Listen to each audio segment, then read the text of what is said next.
आपण मागील लेक्चरला projection rule बघितला होता. त्यामध्ये आपली पहिली केस झाली स्टेटमेंट. कोणत्या स्टेटमेंटसाठी? तर a = b * cos c + a * cos b साठी आपण पहिली केस बघितली होती. b आणि c हे दोन अँगल जर तुमचे ॲक्यूट अँगल असतील तर हा रिझल्ट आपण प्रूव्ह केला. आता त्यामध्येच बघणार आहे की ज्या वेळेला तुमचा b हा ॲब्ट्यूस अँगल असेल तर हा रिझल्ट कसा प्रूव्ह करणार आहे.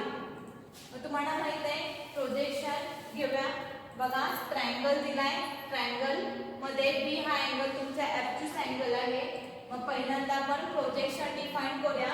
Therefore projection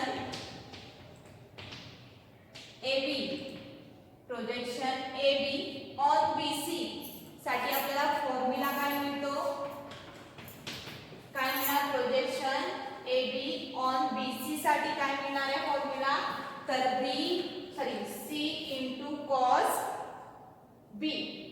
C * cos B हा आपल्याला म्हणजेच काय प्रोजेक्शन AB ऑन BC म्हणजेच काय असणार आपला हा BD असणार आहे इक्वल टू BD आणि इक्वल टू काय येणार आहे?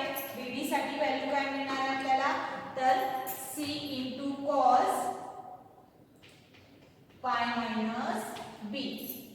आता का? तर B हा आपला ॲब्ट्यूस अँगल आहे. त्यासाठी आपल्याला अलाइड अँगलचा हा रिझल्ट डिफाइन केला. म्हणजेच काय BD इक्वल टू व्हॅल्यू काय मिळेल? तर C * cos π - θ काय असतो आपला? cos θ म्हणजे cos B म्हणजेच काय मिळेल? C * cos B ही आपल्याला BD ची व्हॅल्यू प्रोजेक्शन वरून डिफाइन करायची. नेक्स्ट आता प्रोजेक्शन AC ऑन BC साठी डिफाइन करायचं. Projection on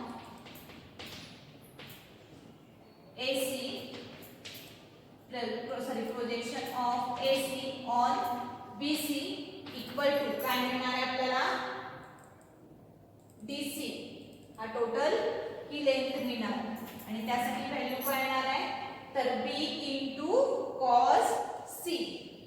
B * cos C हे आपल्याला प्रोजेक्शन DC साठी आणि BD साठी या डायग्राम वरून आपण व्हॅल्यू डिफाइन केली. म्हणजे फ्रॉम फिगर तर DC इक्वल टू आपल्याला काय मिळणार आहे? म्हणजे आपल्याला A लेंथ A साठी कोणता फॉर्म्युला डिफाइन करायचा आहे? A = B * cos C + C * cos B define करायचा. मग आपण A लेंथच्या साइड फिगर वरून BC ही साइडची लेंथ A आहे. A म्हणजेच काय? BC. मग BC आपल्याला रिझल्ट कसा डिफाइन करता येईल? BC लेंथ कशी डिफाइन करता येईल? टोटल लेंथ तुमची दिसे त्यातून जर DB मायनस केला किंवा BD मायनस केली तर तुम्हाला काय मिळेल? BC ची लेंथ मिळेल. म्हणजेच BC मायनस BD ही लेंथ तुम्ही मायनस केली. मग DC ची लेंथ काय आहे तुमच्याकडे? B * cos C minus BD ची लेंथ काय केली तुम्ही? Minus of C cos B define केली. मग काय मिळेल? हे मायनस प्लस म्हणजेच देअरफॉर A इक्वल टू काय रिझल्ट मिळतो? B * cos C plus C * cos B हा रिझल्ट आपला इथे प्रूव्ह झाला. कधी तुमचा B हा ॲब्ट्यूस अँगल असेल तर ह्या सेकंड केस साठी आपल्याला हा रिझल्ट प्रूव्ह झाला. आता नेक्स्ट केस थर्ड आपण बघणार आहे की त्यामध्ये B हा तुमचा जर राईट अँगल असेल. B हा अँगल काय असेल? राईट अँगल असेल. मग केस थर्ड साठी बघा B is right angle. B is right angle म्हणजे हा B अँगल असेल C आणि हा A. म्हणजे जर ह्या डायग्राम मध्ये पण बघितलं तर तुम्हाला समजेल जो D आपल्याला अँगल मिळाला आणि हा D काय तुमचा राईट अँगल. मग D हा जर BC कोइन्साइड होत असेल तर त्यावरून cos B ची व्हॅल्यू म्हणजे cos 90 डिग्री म्हणजे व्हॅल्यू काय मिळते आपल्याला? 0. काय म्हणणार आहे, angle D is coincide with angle B. Therefore, measure of angle ABC equal to 90 degree.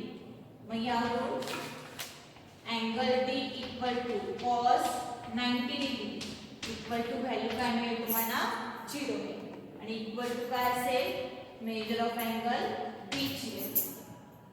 मग बघा जो रिझल्ट आहे आपला a equal to b cos c plus c equal to cos b, त्याची आपण RHS साइड कन्सिडर करू. RHS equal to काय आहे, b into cos c plus c into cos b. मग b into cos c आहे तसा, तर c into cos b जर मेजर ऑफ अँगल तुमचा 90 डिग्री असेल तर cos 90 डिग्रीची व्हॅल्यू काय आहे तुमची 0, म्हणजे cos 90 डिग्री यावरून काय मिळेल b into cos c plus c into 0, म्हणजेच फक्त काय मिळेल b into cos c मिळेल. पण बघा प्रोजेक्शन वरून b into cos c म्हणजेच काय असणार आहे तुमची bc असणार आहे. Projection of ac on bc असणार आहे. b into cos c म्हणजे projection of ab on bc साठी आपण काय projection of ac on bc साठी आपण काय डिफाइन केलंय, त्यावरून आपल्याला काय मिळेल तर ही bc लेंथ आणि bc साठी आपल्याला काय आहे, bc या साइडची लेंथ काय आहे a आणि हेच आपल्याला काय मिळतं LHS साइड. मग ह्यावरून आपल्याला काय मिळणार आहे, a equal to b into cos c plus c into cos b. हा रिझल्ट आपला तिन्ही केसेस साठी ट्रू झाला. पहिल्या केसेस मध्ये आपण बघितलं होतं b आणि c जर तुमचे ॲक्यूट अँगल असतील तेव्हा हा रिझल्ट ट्रू केला. नंतर सेकंड केस मध्ये b हा तुमचा ॲब्स्ट्यूस अँगल असेल तेव्हा पण हा रिझल्ट ट्रू झाला आणि थर्ड केस मध्ये b हा तुमचा राईट अँगल असेल तेव्हा हा ट्रू रिझल्ट झाला. आता आपण नेक्स्ट काय करणार आहे, तुमचा c हा अँगल जर ॲब्स्ट्यूस अँगल आणि राईट अँगल असेल तर तेव्हा पण तुम्ही काय करू शकता, हा प्रूव्ह करू शकता. मग similarly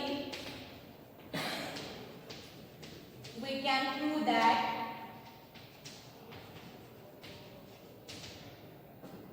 angle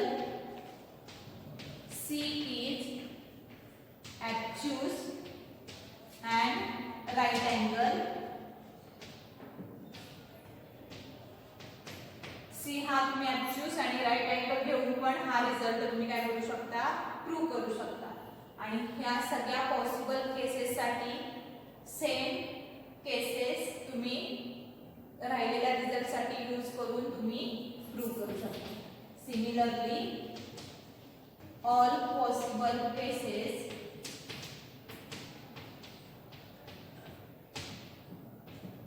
we can use and prove that other statements. राहिलेले दोन स्टेटमेंट्स ह्या तिन्ही केस वापरून तुम्ही प्रूव्ह करू शकता. हा झाला आपला projection rule.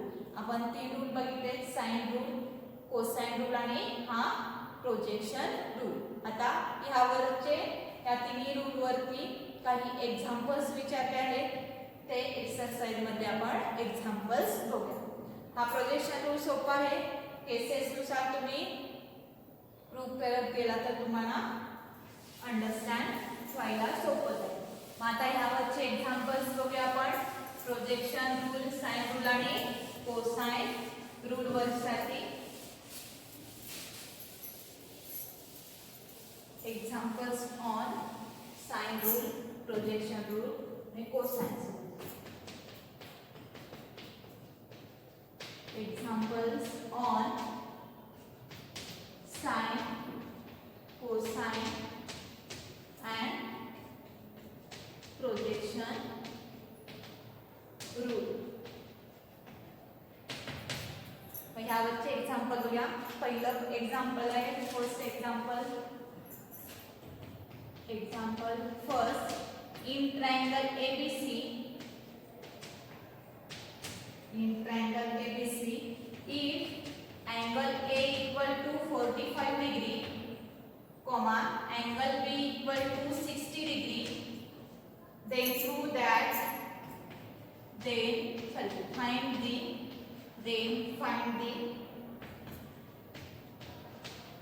ratio of its sides. जर अँगल मधला ट्रायंगल मधल्या दोन अँगलचं मेजरमेंट दिलं असेल तर त्यांच्या साइड्सचा रेशो काय येतो हे आपल्याला फाइंड आउट करायचं. तर बघा, आपल्याला जे काही गिवन दिलंय आणि आपल्याला जो काही साइन रूल, कोसाइन रूल किंवा प्रोजेक्शन रूल आहे त्यावरून आपल्याला त्यांच्या साइडचा रेशो डिफाइन करायचा. मग सोल्युशन मध्ये बघा, we know that the sine rule, काय आहे साइन रूल, तर अँगल मधल्या जे काही साइड्स आहेत ते कशाशी प्रोपोर्शनल असतात, दी sides of their opposite angle. मग अँगल मधली साइडची लेंथ A ही कशाशी प्रोपोर्शनल असणार आहे, द अपोजिट अँगल आणि त्याच्या trigonometric function sin A she. Same त्या पद्धतीने B divided by sin B आणि C divided by sin C हा आपल्याला साइन रूल मिळतो. मग आता साइन रूल वरून आपण पहिल्यांदा काय घेऊया, ह्या दोन कोणत्याही ट्रायंगल मधल्या दोन साइड्सचा रेशो डिफाइन. मग A divided bye B define करूया. A divided bye B define केला तर तुम्हाला काय मिळेल, तर sin A divided by sin B हा एक रेशो मिळेल. आणि दुसरा काय मिळेल, जर B डिवाइडेड बाय C केला तर काय मिळेल, sin B divided by sin C हे रेशो डिफाइन होईल. हे सिंप्लिफाय का केले, कारण की आपल्याला काय करायचं आहे, रेशो डिफाइन करायचा आहे. त्यासाठी आपण साइन रूल वरून डिफरंट हा फॉर्म क्रिएट केला. मग आता ह्या साइडचा रेशो डिफाइन करा. जर A डिवाइड बाय B असेल आणि B डिवाइड बाय C असेल तर तुम्ही प्रोपोर्शनॅलिटी नुसार रेशो कसा डिफाइन करू शकता, A:B:C हा प्रोपोर्शनल रेशो तुम्हाला डिफाइन होतो. मग A:B:C यावरून आपल्याला काय मिळणार आहे, तर sin A sin B sin C हे आपल्याला प्रोपोर्शनल रेशो डिफाइन करा. आणि ह्याच साइडच्या रेशोची आपल्याला व्हॅल्यू डिफाइन करायची. A:B:C ची आपल्याला काय व्हॅल्यू येते हे आपल्याला फाइंड आउट करायचं. मग आता गिवन काय दिलंय बघा, given angle A equal to काय आहे 45 डिग्री आणि अँगल B इक्वल टू काय दिला आहे 60 डिग्री. मग दोन अँगलचे मेजरमेंट दिले. मग ट्रायंगल मधल्या तिसऱ्या अँगलचे मेजरमेंट आपण फाइंड आउट करणार. ते कसे करणार, तर तुम्हाला माहित आहे ट्रायंगल मधल्या तिन्ही अँगलची मेजरमेंट डिफाइन केली तर ती इक्वल कशाशी येते, 180 डिग्री. मग measure of angle A plus measure of angle B आणि plus measure of angle C equal to हे कशाशी इक्वल असणार आहे, 180 डिग्री. मग मेजर ऑफ अँगल किती दिला आहे 45 degree plus measure of angle B किती दिला आहे 60 degree plus measure of angle C equal to किती दिला आहे 180 डिग्री. म्हणजे काय मिळणार आहे आपल्याला, तर ह्या दोन्हीची ऍडिशन घेतली 45 डिग्री प्लस 60 डिग्री किती मिळेल, तर 105 degree plus measure of angle C equal to 180. आता 105 डिग्री जर त्या साइडला गेला तर निगेटिव्ह होईल. म्हणजे measure of angle C equal to आपल्याला काय मिळेल 180 डिग्री मायनस 105 डिग्री. म्हणजे ह्याची व्हॅल्यू किती मिळेल आपल्याला 75. मग यावरून measure of angle C equal to value काय मिळाली तुम्हाला 75. कारण की आपल्याला काय करावं लागेल, sin A sin B sin C अशा अँगलच्या व्हॅल्यू डिफाइन करायला आवश्यक आहे, म्हणून अँगल सी आपण पहिल्यांदा डिफाइन केला. मग आता यावरून पहिल्यांदा साइन ए डिफाइन करू. Now sine A means sign of A angle तुमचा किती आहे 45 डिग्री. म्हणजे साइन 45 डिग्री काय असते तुमची 1/2. ते तुम्हाला माहित आहे. सॉरी 1/√2 ही साइन 45 डिग्रीची व्हॅल्यू. त्यावरून sine B means sine B angle तुमचा काय आहे 60 डिग्री. साइन 60 डिग्रीची व्हॅल्यू काय असते तर √3/2 ही तुम्हाला साइन 60 डिग्रीची व्हॅल्यू. आता साइन सी डिफाइन करा म्हणजे साइन 75 डिग्री. आता 75 डिग्री साठी आपल्याला डायरेक्ट ट्रिग्नोमेट्रिक फंक्शन मध्ये व्हॅल्यू डिफाइन होत नाही. मग पहिल्यांदा याचं काय करायचं अलाइड अँगल मध्ये कन्वर्जन करायचं. म्हणजे साइन ऑफ 75 डिग्री कसं येणार आहे तर 45 डिग्री प्लस 30 डिग्री. यावरून आपण ह्याचं साइन 75 डिग्री साठी व्हॅल्यू डिफाइन करायचं. मग तुम्हाला माहित आहे साइन ए प्लस बी असेल तर फॉर्म्युला काय असतो आपला sine A into cos B. म्हणजे काय येणार sine 45 degree into cos 30 degree plus cos A म्हणजे 45 डिग्री इंटू साइन बी म्हणजेच काय येणार साइन 30 डिग्री. हे आपण ऍडिशन आणि डिफरंट ऍडिशन फॉर्म्युला इथं यूज केला. तर तुम्हाला माहित आहे साइन 45 डिग्रीची व्हॅल्यू काय असते 1/√2. कॉस 30 डिग्रीची व्हॅल्यू काय असते √3/2. कारण की साइन 60 आणि कॉस 30 साठी तुम्हाला सेम व्हॅल्यू मिळते. ती काय आहे √3/2 प्लस कॉस 45 डिग्रीची व्हॅल्यू काय असते सेम 1/√2 आणि साइन 30 डिग्रीची व्हॅल्यू काय असणार आहे तुमची 1/2 असणार. मग ऍडिशन करा काय मिळेल तर √3 divided by 2 into √2 plus 1 divided by 2 into √2 म्हणजे काय मिळेल √3 प्लस 1 डिवाइडेड बाय 2√2 ही मिळाली तुम्हाला कॉस 75 डिग्रीची व्हॅल्यू. आता या सगळ्या व्हॅल्यू आपण रेशो मध्ये पुटअप करूया. फ्रॉम therefore equation 1 becomes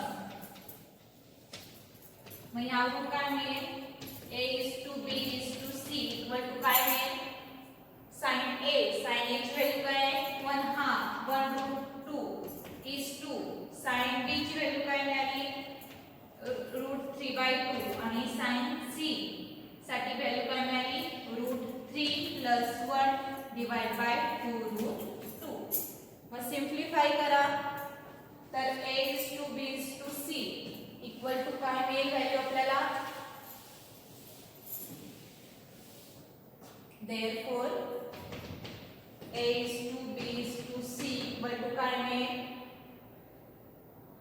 दोन्हीसाठी तर 2 divided by 2√2 is to √6 divided by 2 into √2 आणि is to √3 plus 1 divide by 2√2.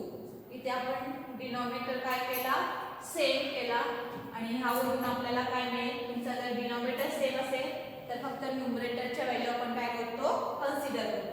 मग ह्या रेशोसाठी a is to b is to c साठी तुम्हाला काय मिळेल 2 is to √6 is to √3 plus 1 हे आपल्याला रेशोसाठी व्हॅल्यू फायनली मिळाली. मग ज्या काही साइड्स आहेत a b c त्यांचा ratio a is to b is to c define केला आणि आपल्याला त्यासाठी व्हॅल्यू काय मिळाली 2 is to √6 is to √3 plus 1 ही आपल्याला व्हॅल्यू मिळाली. हे झालं आपल्याला साइन वरून पहिलं एक्झाम्पल. आता नेक्स्ट एक्झाम्पल बघूया आपण. आता यानंतरचे सगळे एक्झाम्पल्स प्रूव्ह दॅट साठी विचारले ते आपण पाहू.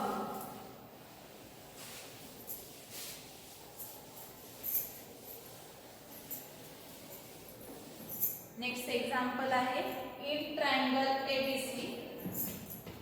Example second in triangle ABC prove that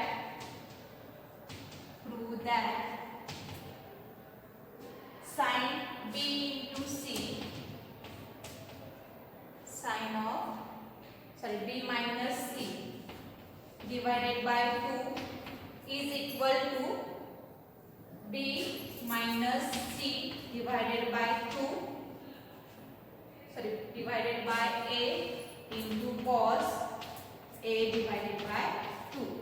हा रिझल्ट आपल्याला प्रूव्ह करायचा. मग आता जो साइन रूल झाला त्या साइन रूल वरून आपण हा रिझल्ट प्रूव्ह करणार आहे. मग सोल्युशन मध्ये बघा, दिस साइन रूल इज,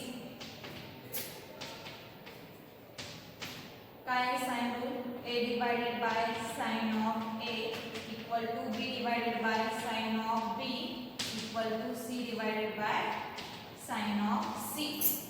हा आपल्याला साइन रूल माहिती आहे.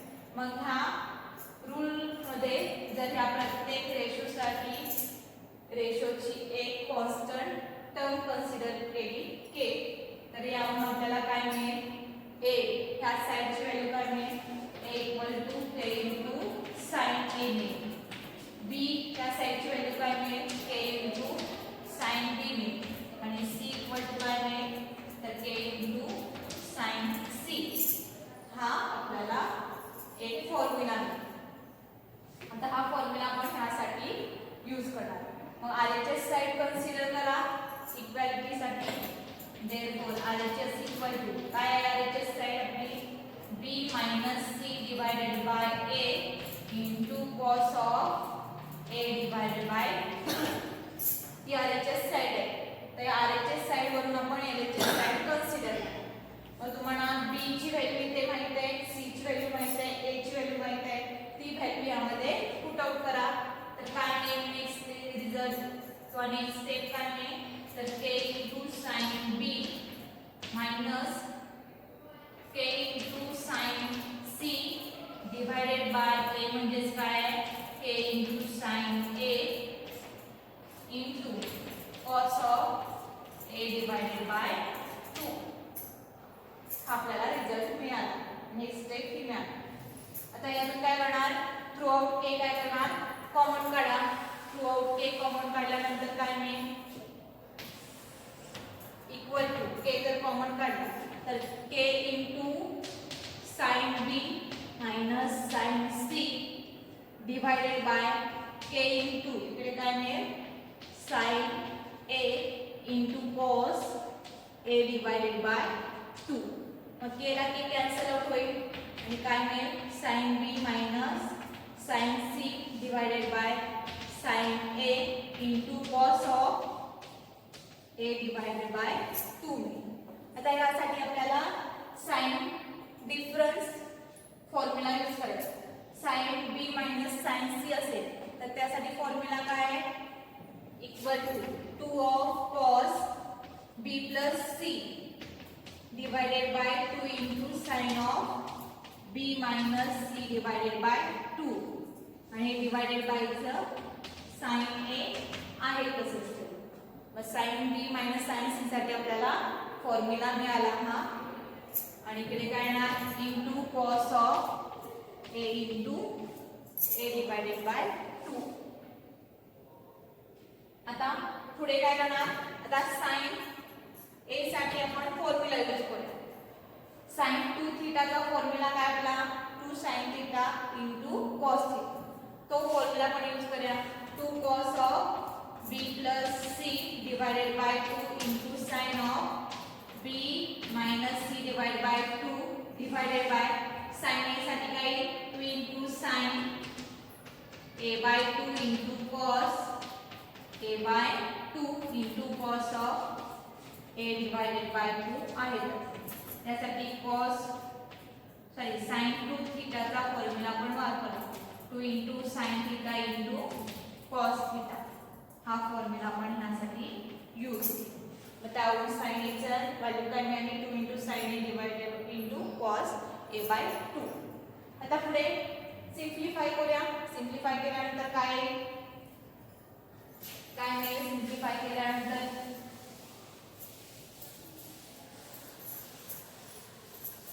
आता 2 ला 2 कॅन्सल आउट होईल, फक्त cos b plus c into sin b minus c b final cos a plus b divided by 2 into sin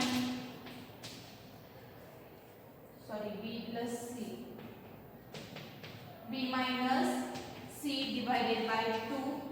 हे डिवायडेड बायचं काय होणार आहे तर sine A by 2 into cos A by 2 into cos of A by 2.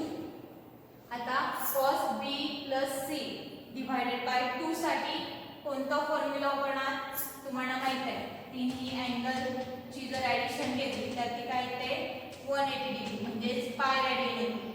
मग यासाठी बी plus C हा angle define करायचा असेल तर ए त्या साईडला जाईल म्हणजेच बी प्लस सी इक्वल टू काय मिळेल पाय मायनस ए. मग बी प्लस सी बद्दल मी काय व्हॅल्यू पुट करू शकते पाय मायनस ए. पण आता इथे हाफ अँगल आहे मग त्यासाठी काय येईल B plus C divide by 2 असेल तर pi by 2 minus A by 2 ही व्हॅल्यू आपण इथे पुट करू शकतो. म्हणजे cos of pi by 2 minus A by 2 into sine of B minus C divide by 2 and divided by काय ना sin a by 2 into cos a by 2 into cos of a by 2. आता तुम्हाला माहित आहे cos pi by 2 minus theta म्हणजे cos 90 degree minus theta काय असतो तुमचा sin theta असतो.